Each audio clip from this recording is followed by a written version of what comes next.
আসসালামু আলাইকুম বন্ধুরা, কেমন আছেন? আর এই যে সোনাগাছির মালটা কি বলছে একটু শোনেন, তারপর আমি রিপ্লাই অবশ্যই দেবো। এই মুসলমানের বাচ্চা, তোরা যতদিন হিন্দুকে উগ্রবাদী হিন্দু বলবি ততদিন হিন্দুদের এই তাণ্ডব তোরা দেখতে পারবি। তোদেরকে দেখাবো হিন্দুদের এবার তাণ্ডব।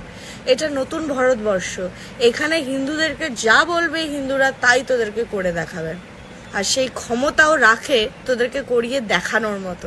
রাস্তার মধ্যে নামাজ পড়া যায় নাকি? জায়গা রাস্তার মধ্যে নামাজ পড়ার?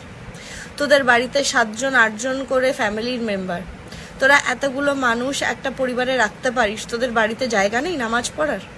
তোদেরকে রাস্তায় এসে দেখাতে হবে তোদের কত ভক্তি, তোদের কত ভাও রাস্তায় নামাজ পড়ে। আর তোরা নামাজ তো পড়তে যাস না, তোরা তো মানে এতজন নামাজ পড়ে যে তোরা একে অপরের পিছনের গন্ধই শুনে যাস। কি নামাজ পড়িস আর কার সামনে পড়িস? ওই সিমেন্টের বেদি যেই আল্লাহর তোদের কোনো আকার নেই, রূপ নেই, জায়গা নেই, সেই কি নামাজ পড়তে যাস? আর নামাজটা পড়িস কি মানে কি ভেবে? তোরা নামাজ পড়, তাতে আমাদের কোনো অসুবিধা নেই, কিন্তু অসুবিধা আমার নামাজ পড়া রাস্তায়। নামাজ রাস্তায় পড়া যাবে না। যদি এই ভিডিওটি সবার কাছে পৌঁছচ্ছে বা সবাই দেখতে পাচ্ছেন, তাহলে আমাকে একটু বলবেন যে মুসলমানদের কি নামাজ পড়াটা রাস্তার মধ্যে খুবই দরকার? মানে তারা যদি রাস্তায় নামাজ না পড়ে তাহলে কি আল্লাহর ইবাদত হয় না? আর আল্লাহ যে কি ইবাদত করবে এটা তো আমার জানি না। কে আল্লাহ, কোথা থেকে এসেছে আল্লাহ এটাই জানি না, ইবাদত কি করবে? পশ্চিমবঙ্গ সরকার কেন, পশ্চিমবঙ্গের মানুষরাও মেনে নেবে না যে তোরা রাস্তায় এসে নামাজ পড়বি বা তোরা রাস্তায় এসে জমায়েত করবি? পশ্চিমবঙ্গে যখন থাকছিস, ভারতবর্ষে যখন থাকছিস, তখন ভারতবর্ষর সিস্টেম্যাটিক ফলো করতে হবে, নীতি ফলো করতে হবে। তোরা তোদের মতন যদি করতে চাস, পাকিস্তান চলে যা, বাংলাদেশে চলে যা, তোরা রাস্তায় কেন? তোরা গাছে উঠে নামাজ পড়, তোরা পায়খানা ট্যাঙ্কির সামনে নামাজ পড়, তোরা আকাশে উঠতে উঠতে নামাজ পড়, তোরা রিক্সায় যেতে যেতে নামাজ পড়। কেউ বারণ করেনি বাংলাদেশে পাকিস্তানে, কিন্তু ভাই এখানে চলবে না হিন্দুস্তানে। বাড়িতে নামাজ পড়, মসজিদের ভিতরে পড়, বাইরে রাস্তায় জমায়েত করে রাস্তায় নামাজ পড়া যাবে না। এটা পশ্চিমবঙ্গের পুলিশ যদি না আটকায় তাহলে আমরা আটকাবো, আমরা হিন্দুরা আটকাবো, আর আমরা আস্তে আস্তে আটকাতে পারছি। অথবা নমস্কার, আমি রিঙ্কা খড়গপুর থেকে। আমি চাই আমার এই আওয়াজ, আমার এই কথাগুলো যেন সেই মুসলিম ভাইদের কাছে পৌঁছায়, সেই মোল্লা ভাইদের কাছে পৌঁছায়, সেই কাটিং ভাইদের কাছে পৌঁছায় যাদের অসুবিধা এই উগ্র হিন্দুবাদী দল নিয়ে। আপনাদের জন্য এই উগ্র হিন্দুবাদী দল, এখন নতুন ভারতবর্ষে যেই উগ্র হিন্দুবাদী দল এসেছেন, সেই উগ্র হিন্দুবাদী দল সারাক্ষণ তৎপর, 24x7 তারা এখন তৎপর যে আপনাদের মতন মুসলিম মোল্লারা যেন রাস্তায় এসে নামাজ না পড়তে পারে। আমরা রাস্তায় আপনাদেরকে নামাজ পড়তে দেব না, পশ্চিমবঙ্গে সেটা হবে না।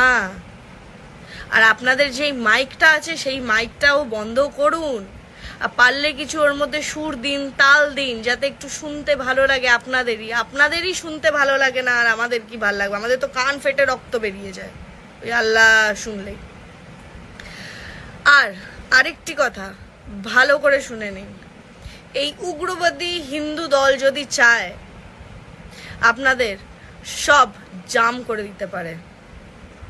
তাই এই উগ্রবাদী হিন্দু দল ততদিন উগ্র থাকবে যতদিন আপনারা থাকবে। আপনারা লাইনে এসুন, রাস্তায় এসুন, শান্ত হন, আমাদের মতন ভালো লোক কেউ হবে না।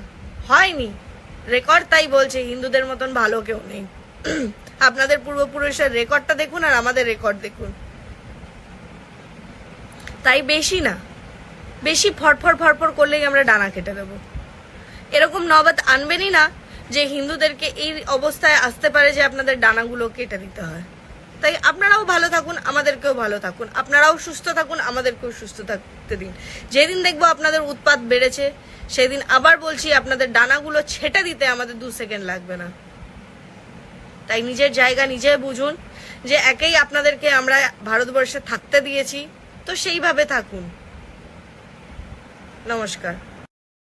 তোরা হচ্ছিস RSS এর লোক, ঠিক আছে? আমাদেরকে ভারতের বিষয় শেখাস না, আর আমাদেরকে ভারতের ভক্তির ব্যাপারে শেখাস না, ঠিক আছে?